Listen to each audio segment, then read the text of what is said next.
Hello everyone and welcome back to another video. Today we're taking a look at Replit AI. So Replit AI is the AI assistant in code generation feature built into the Replit platform, designed to help you write, debug, explore and understand code faster. It's integrated into the online IDE so you can collaborate and get AI support directly while coding. Replit AI generates code snippets in multiple programming languages when you describe what you want. For plain English. As you type, AI suggests functions, fixes syntax, and can help you finish structures. You can pass your own error or buggy code and ask Replit AI to find and explain the issue.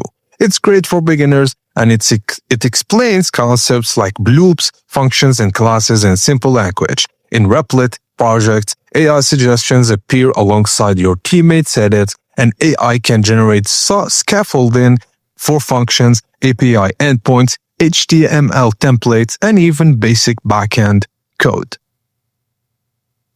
In 2026, Replit AI has better code understanding, knowledge of libraries and frameworks, smart debugging, and GPT-like conversation.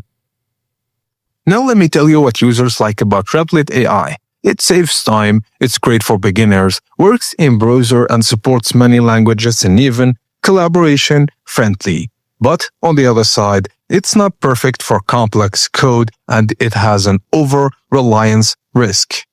Paid credits for heavy use, and if a prompt is unclear, AI can generate incorrect code. Always review before finishing. So it is best for beginners, for pro developers, and for teams for code collaboration with an in-tool AI help and shared editing and AI assistance. Thank you guys for watching, and please don't forget to like and subscribe for more tips and tricks like this.